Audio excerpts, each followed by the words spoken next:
Unconstitutional ang unprogrammed appropriations sa 2026 budget para kay Caloocan 2nd District Representative Edgar Erice. Kaya kay-question niya ito sa Korte Suprema. Kaugnay niya, mapanayan po natin si Congressman Erice. Magandang umaga po. Magandang umaga, Igan. Magandang umaga sa mga nakikinig sa inyong program. Tuloy po ba yung filing niya ng petition sa Supreme Court mamaya at may kasama ho ba kayo? Yes, mamayang 10:30 together with Representative Laila De Lima.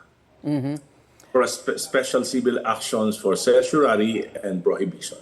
Opo. At pakipaliwanag po paano naging unconstitutional itong mga unprogrammed appropriations sa 2026 budget, Congressman.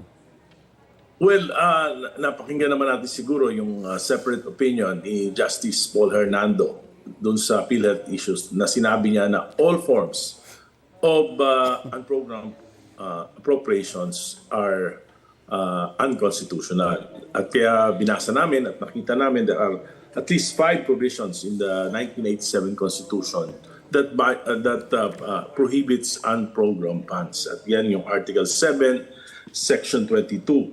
Kasi alam mo Arnold, yung general appropriations ay dalawa yan eh.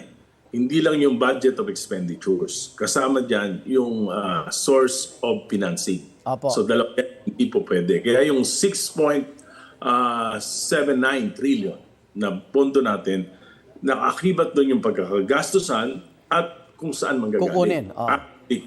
5.1 trillion lang yung marirase na target sa revenue. Kaya yung 1.6 trillion may definite source na utang, loans. Pero yung unprogrammed funds, wala tong definite source of financing. Kaya iyan yung violation ng Article 7, Section 22. At meron pang 4 na mga artikulo, sections dito sa ating saligang batas. Article 25, Article 6, Section 25, Article 6, Section 24, Article 6, Section 25.2 at Article 6, Section 29. Lahat yan ay patungkol dun sa unconstitutionality ng unprogrammed funds. Sa 3 programa sa unprogrammed appropriations na binito naman ng Pangulo, alin doon ang pinaka-questionable, Congressman? Well, alam mo, yung I would admit doon sa mga natira, hindi naman ganong, parang harmless naman yon. Kaya lang, whether it's 1 peso or 300 billion, it's still unconstitutional. At 1989 pa, may unprogrammed funds na sa GAA. Walang masyadong kumapestyon dahil dati maliliit lang at bukod sa maliliit lang, ay walang kontrobersiya. Pero no 19th Congress, na 3 GAA, 2023, 2024, 25, nagamit ito para magawa yung pinakamalaking pagnanakaw sa kasaysayan ng ating bansa. At bibigyan kita ng konkretong halimbawa. Noong 2024, merong 200 plus billion allocation para sa equity dun sa mga foreign assisted loans. Yan dapat nasa program funds dahil commitment natin yan eh.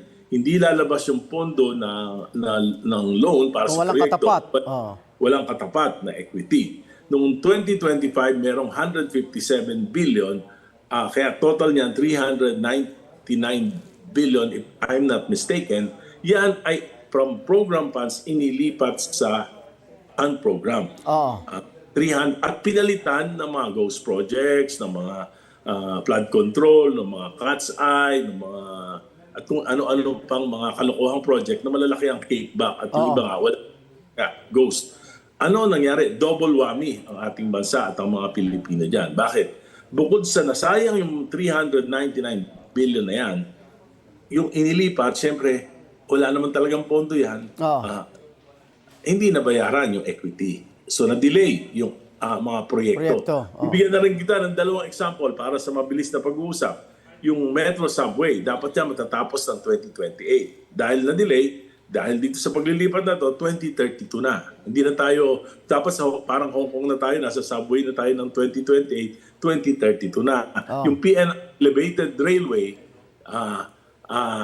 dapat matatapos ng 2029, 2032 na rin. At dahil dyan, sa delay na yan, magbabayad tayo ng mga commitment fees. At dahil dyan, tataas ang presyo ng labor and materials. Kaya ang titaya, ito hindi galing sa akin to, galing to sa Department of Transportation. Dahil sa delay, aangat ang presyo ng proyekto ng mga 20%, which is about 260 billion pesos na karagdagan. Oo.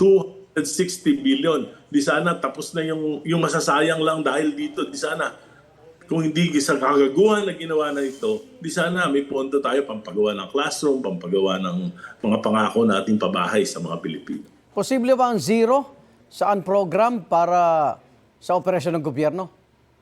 Rin, wala pa namang pondo yan eh. Actually, walang pondo yan. Okay. Pangako nga lang yan eh. Pangako nga lang yan. 3 lang naman ang source niya na pwedeng panggalingan. Utang. New loans, matagal naman bago prosper ang new loans. Pangalawa, new taxes. Kailangan gumawa pa ng batas. Pangatlo, savings. Mahaba pa yan. Ngayon, Okay. kung matagal pa naman at meron talagang pangangailangan, di gumawa na lang ang supplemental budget. Nagawa naman yan ng mga nakaraang panahon na kung merong pondo, mag-submit na lang Pero, ang supplemental budget sa Congress. May bubuing Joint Oversight Committee ang Kamara at Senado para mabantayan daw ito na magagamit at talagang mararamdaman ng publiko. Yung Joint Oversight Committee, matagal na yan. Pero dapat ang bantayan niya yung program funds. Kasi yan yung gagastusin kagad. Di ba? Ito, hindi ito. Ito, unconstitutional. Panahon na ito para tuldukan dahil nagamit sa masama. Dati walang pumapansin, hindi masyadong controversial. Yung controversial na dahil nagagamit So na. hanggang may unprogram, may corruption.